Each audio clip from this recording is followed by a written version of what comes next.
What's going on, everybody? Welcome back to another episode of the podcast. Welcome.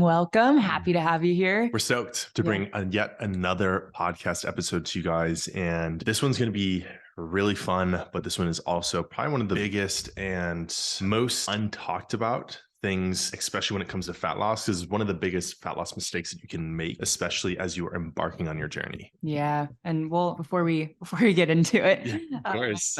We're going to kind of give you guys a rundown of things that you should really be aware of before getting into a fat loss phase, right? You know, usually the only thing that you really think about is what event do I have coming up that I want to lose weight for? But the reality is that even though maybe mentally you feel prepared or you just really want to lose the weight, maybe your body isn't quite ready. So we're going to kind of talk about one of the biggest mistakes that we see when somebody is attempting to lose body fat. If you guys can tell, I've got this blanket around me. It's always cold in our house. Always cold. My lips, I'm pretty sure underneath a little bit of this chapstick, they might be a little bit blue. Sometimes I'll go upstairs to put on makeup and my lips are literally blue. But it's rainy out in Houston. It's been raining for about a solid week and it's been brutal. So it makes the house colder, even colder. So yeah, if you see that my lips start turning blue or I start foaming out of the mouth, just ignore me. You can keep going.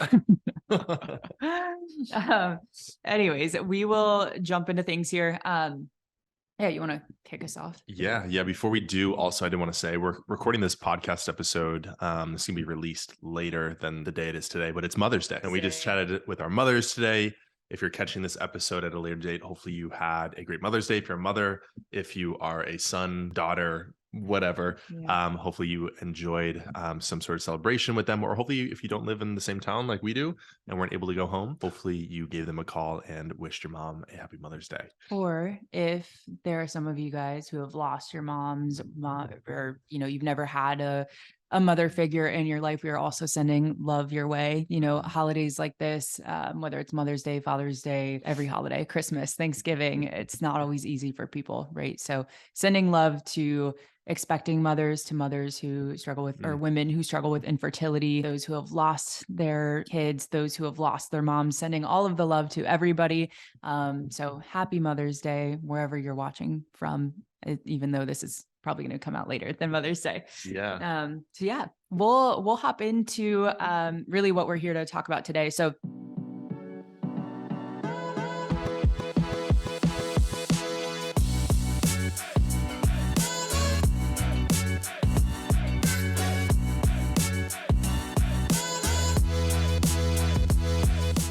the biggest fat loss mistake as a whole is getting, and we already kind of talked about this, but getting into fat loss before you're actually ready for it. And there's two components to that. One is going to be the physical component, that your body is not quite primed enough to be able to at least see the most results that you could. And the other component to that is, where are you mentally? And so we'll kind of talk about both of those pieces and how they each play a role in how successful you are and how much fat you're really able to lose in your journey. Yeah. And the reason why we say, before you're ready, because a lot of people try to just get into fat loss without having any sort of structure, right? Without having any sort of knowledge, without having, and also on top of that too, not being in the right mindset, but also having come from multiple different things that hadn't worked in the past that might have kind of put them back a few rings or rungs, if that's how we want to call it, a few rungs. Right? Ladder, rung.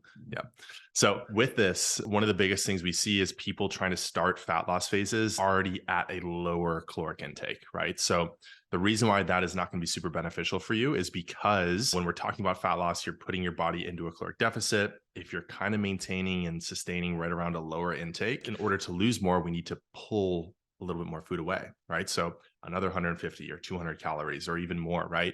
Just to see some results. And if you're at a lower food intake, pulling food even lower is going to cause even more issues potentially from a metabolic perspective, internal health perspective, more fatigue, more hunger, more cravings, right? Potential sleep issues that'll start to arise. So at lower intakes, it's not going to be beneficial for us to push more fat loss because it's going to come with some other potential issues that could arise. So with this, in order to make sure that we're ready, just from like a calorie standpoint, we want to make sure we can always get food up and above right around 2,000 or more calories.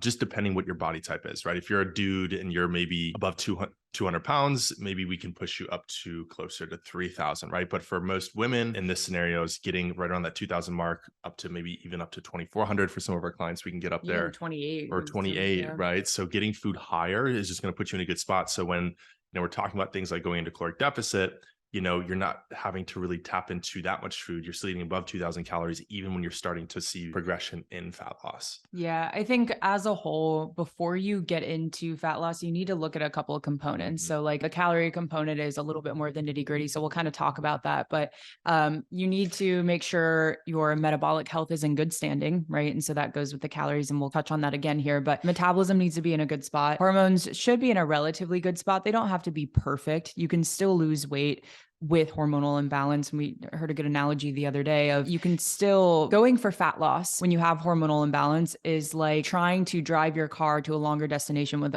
one flat tire. Mhm. You're still going to get there, but it's going to take you a lot longer. So you need to look at metabolic health, hormonal health, your GI health, and your digestive health. And then you need to also look at, your mindset. Where's your relationship with food?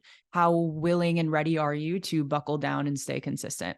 And so we'll kind of talk about each of those components and some pieces within each of them that you should really be almost checking off before you can get into fat loss. So we have a lot of clients that come to us and they're like, okay, my main goal right now is fat loss, and we love it. We're all for it. We'll help you get there. But in most cases, we can't go right into a fat loss phase for a number of reasons, right? Whether it is mainly hormonal or metabolic, or, their gut is just terrible. So we need to really discover what is going on what's going on under the surface. And we have to pull the roots before you can actually be able to blossom and see the most results. So from the metabolic piece, what Mason just talked about with being at higher calories, we're not just saying eat 2,000 plus calories for a couple of weeks. This means you have been out of an intentional calorie deficit for a couple of months. One of the good rules of thumb is however long you are dieting, you should also take that amount of time away from dieting. And oftentimes you might even want to spend more time away from dieting. Yeah. And I think that's one of the biggest pieces and biggest nuggets you guys should take from this that a lot of people mistake is pursuing that fat loss all the time, right? It's one thing to pursue fat loss for a good chunk out of the year, right? But we should not be pursuing fat loss for 12, 18 months all in one swing, because that's what, Audrey was mentioning, from metabolic damage, hormonal health, all that stuff. You're at high risk to take a pretty hard hit to your hormones. Point proven. Obviously, you guys probably might not cut to extremes of what Audrey did, but dieted for 9 straight months. Again, very extreme, high amounts of cardio, very low calories for extended months, and then shit hit the fan. You just don't want to put yourself in a position, right? Even if you're someone who's doing this from a lifestyle perspective and you do diet at lower calories for 12 months, I'm still going to deal with some sort of, shit coming out the back end, right? So we don't want to deal with repercussions. That's why, it's not smart to try and do that. Yeah. And oftentimes too, you don't always experience the negative side effects immediately. Like maybe when you're at very low calories and, you're doing high amounts of cardio, you're putting your body under a lot of stress, you might feel lower energy because of the low food intake. But oftentimes there are things going on in the back end that you can experience kind of the damage that you've almost done to your body afterwards. Like it could show up months after. You might actually feel really good when you're pursuing fat loss, but if you continue to do it and you never really take the time to refuel your body, get it back into homeostasis, then you can deal with those repercussions afterwards, and it'll come back to bite you in the ass if you don't do the preventative action and really make sure that you start to nurture your body again. When we talk about eating enough food, I think when you're eating higher calorie, 2,000 plus calories, that alone will kind of in most cases, allow your body you'll feel better all around. You'll likely sleep more. You'll likely feel less stressed out. You'll likely have better digestion. So it comes with all of the other pieces that we're about to get into and quickly touch on here. So that I would say is one of the most important, because if you are eating enough food, if you're not overtaxing your body, then you're really putting yourself in a good position to feel better all around. So that would be, I would say, one of the most important. And with that too comes, making sure that you are not doing hours of cardio a day, or you're not, doing crazy amounts of activity. So those both go hand in hand. Yeah, couldn't agree more. And so I know we touched on a lot of aspects there, right? From food, where we should get it at, what we have to do if we are pursuing fat loss at lower intake, what's potentially going to be the risk there. Now we want to talk about the things that we also want to make sure that are really nailed down to within that, on top of just getting your food into a good spot too. Yeah. So I was gonna say this is almost like a checklist. So we're just yeah, gonna kind of like rattle some things off here. But before you get into a fat loss phase, like you should kind of, we'll list some things off. You should kind of be like, okay, check, check, check. And if a lot of them you can say like, oh no, I can't check those off, you need to reevaluate your goals. 100%, 100%. So without any further ado, heading into these, like we mentioned, food in a good spot. We also want to make sure we are sleeping well, right? Super important. If sleep's really taking a hit, that can be really detrimental to progression within a fat loss phase. So when we say sleeping well, that means, you're not waking up 5 times throughout the night, right? You are, not sleeping 5 hours a day or 6 hours or less than 6 hours, but you're getting 7+ hours a night. You're feeling good and refreshed waking up. You're not feeling like someone just hit you over the head with a baseball bat when you wake up in the morning. So that's what we're referring to when we say good sleep. Next piece, managing your stress, right? Super, super important, because when we are dieting, it's already adding a form of stress on the body, right? And we're training every day. We're training hard. We have day-to-day stress. If we're very, very stressed out, like to a very chronic level, again, that can inflict difficulties within our fat loss phase to have very slow progression. We can see stalls and plateaus if we're constantly stressed, because our body's in that fight or flight. So making sure you're managing that to a good degree. Just simple little cues that we always tell our clients is, make sure you pay attention to it, right? Number one, be aware of it. Number two, do some mindfulness activities throughout your day, right? So if you're someone who's into journaling, breath work, meditation, yoga, like just do something to just get your body into a very parasympathetic state and de-stress is a huge one as well too. Yeah, women especially, we're speaking to you here. I think we tend to put a lot of pressure on ourselves in other ways, and men too, right? Like we all have varying levels of stress, but I think women are just tend to be in their heads a little bit more about things. And so I think the psychological stress that we tend to have is just a heavy load, versus like men place a lot of pressure on themselves to be the provider and to make a certain amount, and stressors that come with you guys as well. But for us women, it's like we're constantly thinking about our body. Typically, we're in our heads a lot about that. We just, I think, put a lot of pressure on ourselves to be perfect in some areas, and that is just, we're always worrying. I think women, it's in our nature almost, because we're supposed to be nurturing and motherly and those things. So we're always worrying about things. And guys, that is just so stressful. So if you're always in the future, you're worried about what's to come, you're stressed about what you have to do tomorrow, or you are reminiscing in the past and you're thinking about what you should have done differently and all these other things, you're never here, right? You're never present and in the moment. That stress is so extremely fatiguing to our body. It can raise cortisol just as much as, us fighting for our life.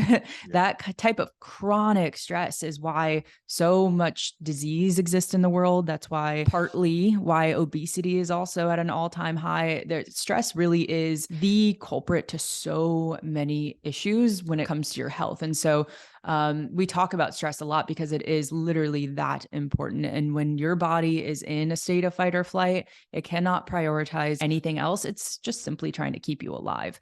So psychological stress, physical stress, emotional stress, past traumas, all of that is forms of stress. And we all deal with a lot of it on the daily basis. So you just need to make sure that you are actively working towards bringing yourself back into that parasympathetic, more calm state throughout the day through some of those techniques that Mason talked about. So that is one of the most important pieces, because again, dieting, training really hard, adding an additional cardio, going to be another stressor. Yeah. So again, stress is huge. We can't iterate it enough. We could probably do an entire 15-minute segment just on stress alone. And we have in previous podcasts. So to tie the bow there on stress.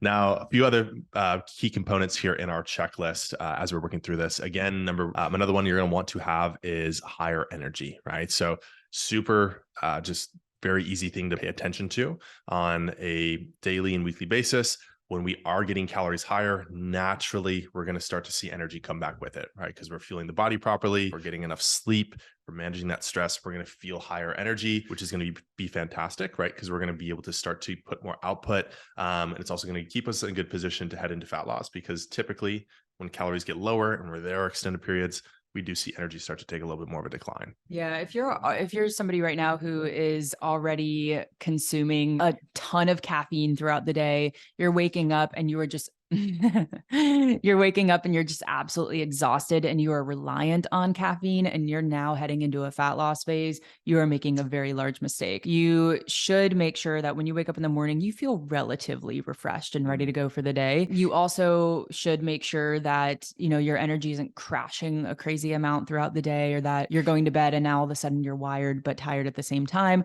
Those are just signs of cortisol issues. Maybe if you're waking up tired in the morning, you have other hormonal issues going on. So it's just more so pointing to something that could be a problem that will resurface later on. And again, Mason said, if your food is high and you're feeling lower energy, just wait till your food is lower and you have to have more output with cardio and things. You're going to be more reliant on caffeine and you're just going to feel extremely exhausted. Yep. Next piece in our checklist here is going to be healthy bowel movements and just good digestion. So noticing that we aren't extremely bloated 24/7, we are having those regular poops daily, and we're not having a lot of indigestion or issues because, again, the gut plays such a big role. It's probably one of the bigger pieces, again, with just internal health being potentially off, that causes struggles in seeing progress, struggles in feeling good. So making sure digestion, gut health, regular bowel movements, not super bloated, all that good stuff is really in a good spot before we also do embark in this fat loss phase as well too. If you're not having 1 to 3 relieving bowel movements every day, you're constipated, point blank, period. So make sure that you are having those consistent bowel movements, and that you don't bloat up like a balloon after you eat things, because that needs to be addressed. Your gut is where it all starts. Your gut, if it's not in a good position, will cause hormonal issues, lower energy, brain fog, lots of things there. So very important. Also, real quickly, if you are already having problems with constipation and you lower your food more, you're really going to struggle with constipation. So super, super important. The next one, this is huge. It's going to be huge. Yes. The next one is super important too. You need to make sure that you can stay consistent for longer than just a month or two. Yep. Huge. Not just I didn't really say that to you. No, I know. Not just within, eating lower calorie, but within your daily habits. If right now you're not in a fat loss phase, but you can't even drink a specific amount of water, you can't have a certain amount of training sessions, you can't even do a couple of cardio sessions a week, how in the world do you expect that you are going to have to ramp it up and stay consistent in a fat loss phase? Fact. It's just dumb. And when our clients, when they want to get into a fat loss phase, and I don't see that they can stay consistent or have been, I'd say 85% compliant over the last month or two, no way. We need to get that down first. What's the point of going into a fat loss phase only to half-ass it? You're definitely going to still have some sort of damage on your metabolism and internal health, but you're not even getting the results out of it. Why would we even do that to ourselves? Exactly. And now kind of coming into one of our last pieces here, and this is probably one of the bigger pieces, especially when it comes down to our fat loss phase, is making sure we do have a solid relationship with food, right? So within this means that you're not somebody who goes into the weekends and then fucking binges your butt off, right? And when I say binge, this doesn't mean that you have to eat an entire pack of Oreos and all this stuff. It just means you go into the weekends and then you just throw everything to the wayside. You go have dinner with your friends, you get a burger, fries, milkshake, go out and have 7 cocktails, wake up Sunday morning, you go have brunch, and you just can't restrain yourself, right? So when we're saying having a good relationship with food, you have a good mix of all that, but you're not bringing it crazy out of moderation all the time, right? So great relationship with food is going to mean we can keep all of our whole foods within our diet, hit nutritional goals, still have, some of those foods we enjoy, whether it's sweets, if you're someone like Audrey, or you're somebody who likes to have a little bit of a pizza on a Friday night, a couple beers, that's cool. The one thing we need to, veer away from is that binging mentality, the fuck it mentality, the weekend mentality, and really put ourselves in a healthy position where we keep all that stuff in, we can still have it, but we're not going crazy overboard on it on, a biweekly or weekly basis. Because if we're doing that, taking away more food, going into a fat loss phase, it's only going to bring up those cravings even more. So if we can't manage that, we don't have that good relationship with food prior to a fat loss phase, we're not going to find it within the fat loss phase. Absolutely. Yeah. Something to kind of test yourself with it too is if you're sitting down at a restaurant and they bring out chips and guac and,